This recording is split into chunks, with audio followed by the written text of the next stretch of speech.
Definitely not this. Not yet. Okay, we're getting closer. Alright, there we go. As you've probably figured, in this video we'll focus on a proper light setup that will make your videos look crispy and clean. Now, full disclosure, this setup definitely requires some of the tools, but I'll make it as easy as possible to understand, as well as share with you the tools I'm using and possible budget substitution to those tools. Alright, let's just jump in. One of the most popular lighting techniques is called three-point lighting. Here's kind of the graph how it looks, and we'll go over each point specifically. But first, let me tell you two reasons why I really like this setup specifically. First of all, both sides of my face are well lit. I just removed one element, and as you can see, one part of my face is darker all of a sudden. But check it out. Better, huh? And the second reason why I really like the setup is the clean separation from the background. As you can see, even though my skin is kind of on the brighter side, I'm wearing a white hat, you can still clearly see the background and me, so kind of that separation from the background. Let me show you kind of exactly what I'm talking about. No separation? Yes, separation. Alright, so if you look at the image that I showed you before, the thing we should start with is a key light. Key light is also kind of referred as a main light. Again, to give you a visual example, let me show you how this exact scene will look like without a key light. Yes, key light. No key light. As you see, the difference is dramatic, and this is kind of the most important light of the scene. As you see the image, key light is kind of being placed 45 degrees from the object. And let me actually show you what I'm using for key light. This is Aputure Amaran 200XS. So here's how it kind of looks when you open it from inside. Let's get it out of the box, and here is kind of how it looks like. Now you can just hold this light like this, right? You need to put it on something. And that's why I'm using these Nuvir heavy-duty light stands. I think they were like $100-something. I never had an issue with them. They're super strong, they can hold a lot of weight, and yeah, they're great. To open it, I'm just gonna unscrew it here, extend the legs a little bit, and just place it on the ground. What we gotta do next is just grab a light, put it on top, and just screw it in like this. We're gonna take the protection guard off, and we can connect the light to the electricity. It's all ready to go, and we can turn it on. The problem is, this light is so extremely bright, so we need something to soften it. And that's where I'm gonna use this dome. This is also Aputure Light Dome SE.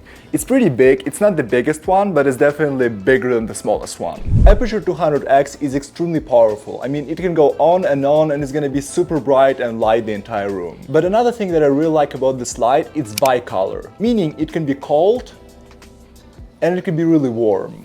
Here's kind of behind the scenes. You can regulate the intensity and you can regulate the color right here as well. This light also has a built-in fan, but it's super quiet and you cannot even hear it. You're probably wondering what's that netting around the dome? It's actually called a honeycomb. And the main function of that is to soften the light. Here is a good image that kind of describes it. Now, this setup can get expensive really quick. The Neuro Light Stand 2 set, as I mentioned previously, is like $160, I believe. Then you have the Aputure 200XS, which is another $350. The Light Dome is kind of $100-something.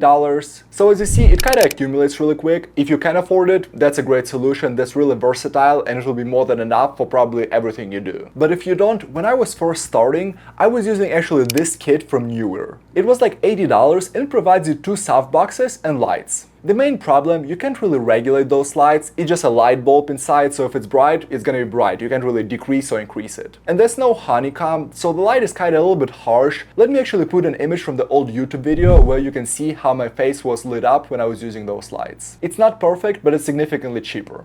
But if you can, Aputure 200XS is a great solution. Moving on, we have a fill light that is being placed opposite 45 degrees, and let me tell you about it. Next, we have the fill light. And as a fill light, you have kind of two options. You can either purchase another light, just like Aputure 200XS that I showed you, or if you want to save a little bit of money and hustle, you can actually buy a reflection sheet. Let me show you what it is. It's kind of funky to open, so you want to be kind of careful with it. Hold it like this when you put it out, kind of move it away from your face. And here it is. So here's the most simple quick experiment. I have a big window right there that's casting the light on this side of my face. And as you see, this side is well lit and this is not. Check out what happens. All of a sudden, the dark shade on this side of my face disappears. That way you can achieve a cleaner look and kind of more balanced lighting on both sides. And see how easy it was? You don't even need a second light. What you can do is either kind of lean it against something, or at the tip it has a little hook. Hopefully you can see it right here. And you can basically extend the second light stand and kind of just put it on top like this. And last but not least, the third component is the backlight. So the main purpose of the backlight is to separate object from the background. I kind of already showed you that before, but let me give you one more visual demonstration. Turning it off and turning it on. As you see, it's kind of dropping light on my shoulders right here, and it kind of highlights my contours right here, adds that third dimension and separates me from the background. For the backlight, I use Keylight's smaller brother, Aputure Amaran 100DS. I'm not gonna show you the unpacking because it looks literally exactly the same. The only difference, it's a little less powerful. Well, you're probably not gonna even notice that. But what you will notice, it's not bicolor, meaning it cannot go yellowish, warmer tones, it's only regular tones. And there are two ways to place the backlight. You can either place it above the subject, that's what I'm doing right now, or you can place it behind the subject and it will kind of do the same thing, just look a little bit differently. But if you want to place it above the head, it can be a little challenging. Here's how I'm kind of doing it right here. So I have something that's called a boom stand. Basically, we have a steady base, it goes up, and here there's actually another stick that you can regulate how down or high it goes. I have a little bit of weight on the other side, so it's kind of not leaning forward. And then I have Aputure 100DS and a light box from Aputure. As you can see, it has honeycomb right here as well, and it casts the light when I'm sitting on this chair.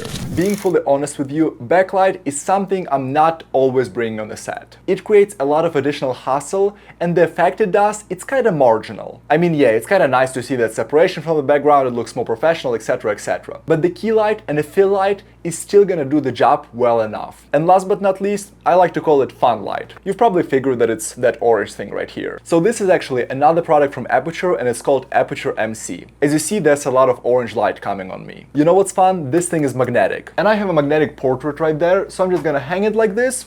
And voila. And you know what's kind of interesting? I once was recording a short film video, kind of having it right there, and it was actually casting light on back of my head and acting as a backlight of the scene, making some of my face a little bit orangey. If you're not using ChatGPT to create content, here's your sign to start. Another cool thing that I really like about it, you can literally change colors. It's green, it's freaking blue, it's all the different colors you want. You can change the brightness, all of that good stuff. And on top of that, it has all the cool effects.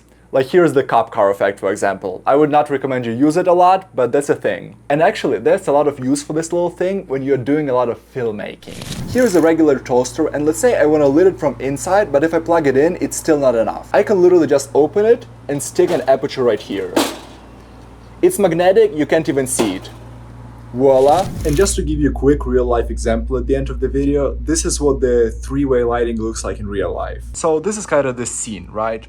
We have our key light right here that's casting kind of 45 degrees of where I'm gonna be sitting and look at the camera right here. Next, we have the fill light that reflects the key light and kind of lights the second side of my face. And lastly, we have the backlight. The idea of the backlight is separate me from the background. And at the end, we have a little Aputure mini light. So here's how it kind of looks like when you sit down. As you see, the concept of three-point lighting is not that hard. What makes it hard is to set up all the equipment, then bring it all down, know what equipment you need, what to buy, all of that stuff. And that brings me to another thought. A lot of times when people hear about pricing of some video project, they think it's overly expensive, and why it's so expensive, you really just need to bring a camera and just record something. As you see, it's not just a camera. There's way more stuff that goes into production, and this is kind of the simplest solution that I showed you. I appreciate you guys watching this video. I actually just made a super deep dive into Ultimate Content Business Playbook, so that's something you might want to check it out. I'll leave a link somewhere here. Leave a like to this video if you found it useful, subscribe to the channel, and I'll see you in the next one.